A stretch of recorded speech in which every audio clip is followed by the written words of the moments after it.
এক পা মাটিতে আর এক পা আসমানে দিয়া সমানে চিল্লাইতেছে। তোমার কাজ কাম দেখে কিন্তু আমার সারাদিন প্রেশার উঠে থাকে। আমার সারা রোদ বৃষ্টি মাথায় করে কামাই করে নিয়ে আসে, আর তুমি আমাই করে তা বিনাশ করতেছো। আসসালামু আলাইকুম। আম্মা শাশুড়ি যদি একটু চিল্লে চিল্লে না করে তাইলে কি তার অধিকার ফালানি হবে? তবে শেষমেশ আবার কবে আনে? ইয়া নিয়ে তোমার এত টানাবানা করা লাগে? পানির সাথে একটু চিনি গুলাইয়া খাইয়ে নিলেই তো হয়ে যায়। আমি কিন্তু জানি এই কথার মধ্যে একটু হলেও ভালোবাসা আছে, তা চিল্লালেও ভালো লাগে। যা যা লাগবে তোমার নয়ন দুইটা দিয়ে একটু দেখে নাও। এখানে আমি 6 পিস রুটি নিছি আর পাশ থেকে একটু কাইটে নিছি। এইখানেও আবার জ্বালা। আইসা বলে পাশ থেকে এতগুলো ফেলাই দেওয়া লাগে, ইয়া সহ বানানি যায় না। কখন কেমনে তারে বুঝাই। তারপর কইলাম আম্মা গো ইয়ে দিও আপনারে আমি কিছু একটা কইরা খাওয়াবো আনে। আমি কোনে যাবো তোমরা একটু কও তো। রুটি ভাজতে আইছি, হালকা করে একটু ভাইজা নিব। তা কইতেছে বাপের জন্মেও তো কোনোদিন দেখছি না যে বন রুটি তাওয়াই ভেজে খায়, তা তুমি আমার শেষমেশ এইগুলো খাওয়াবা। আম্মা আপনি আমার একটু বানাবার দেন, চুপ করে বসেন, দেখেন না আমি আপনার জন্য কি কইরে নিয়ে আসি। তোমরা কিন্তু রুটি ভাজতে যাইও পুইরা ফেলাইও না, হালকা একটু ভাইজা নিলেই হবে আনে। এরকম খোরল একটা বাটি নেবা। আমার কাছে ইয়ে ছিল তাই আমি নিছি। তোমাদের কাছে যদি দামি বাটি থাকে তোমরা তাই নিও, যার যা সম্বল খাতা আর কম্বল, তাই না? 1 কাপ গুঁড়া দুধ নিয়ে নিছি আর এর সাথে দিয়ে দিলাম আমি 3 কাপ পানি। আর তোমরা যদি লিকুইড দুধ জাল করে ঘন করে নাও তাতেই হবে। 1 কাপ দুধের সাথে 3 কাপ পানি দিলে অনেক ঘন হয়ে যায়।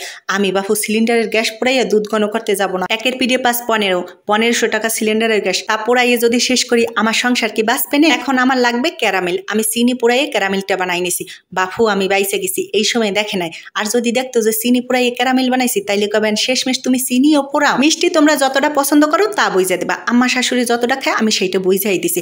ক্যারামেল দেওয়ার ফলে এইটা একটু লাল লাল হয়ে গেছে দেখছো, আর ফাইন একটা ঘ্রাণ আসতেছে কিন্তু। তবে দুধটা কিন্তু আর একটু ঘন করা লাগবে। এই জন্য আমি এইখানে কর্নফ্লাওয়ার ব্যবহার করব। তোমরা একটা কাজ করবা, কর্নফ্লাওয়ার ব্যবহার করার সময় অবশ্যই পানিতে একটু গোলাইয়ে নেবা, নাইলে কিন্তু ওই গরম দুধের ভিতরে দিলে দলা পাইকে যায়, তাইলে কিন্তু ঘন হবে না। এই যে আমি দিয়ে দেওয়ার পরে এটা কিন্তু 2-1 মিনিটের ভিতরে ঘন হয়ে যাবে। তোমরা বাপু ঘন করতে চাই সুজির মতো রান্না করে উঠাইও না, অল্প একটু দিও, সামান্য ঘন হইলেই হবে।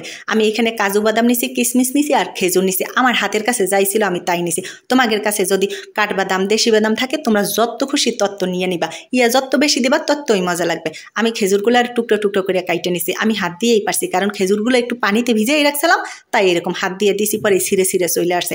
আর কাজু বাদামগুলো ছোট ছোট পিস করে নিও, ঠিক আছে? এই যে আমার কাটাকাটি কিন্তু শেষ হয়ে গেছে।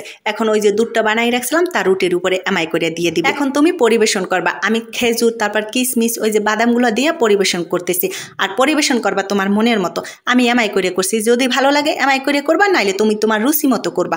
আর এইটা একটু ঠান্ডা করে তারপর কিন্তু ফ্রিজে রাখবা। গরম গরম ফ্রিজে রাখতে যাই না, তাহলে কিন্তু নষ্ট হয়ে যাবে, খাতে পারবা না। একটু ঠান্ডা করে ফ্রিজে 10টা মিনিট রাখবা। ফ্রিজ থেকে বের করে যখন তুমি খাবা তখন তোমার চিবানি লাগবে না, মুখে দিলে হরাস করে পেটের ভিতরে চলে যাবে, এতই নরম হয়। একেলেই অল্প সময়ের মধ্যে হয়ে গেছে না? শূন্য থেকে বৃদ্ধ সবাই কিন্তু এই খাবারটা পছন্দ করবে। আমি বানাইয়ে শাশুড়ির জন্য নিয়ে গেলাম, তোমরাও একদিন বাসায় বানাইও। ধন্যবাদ।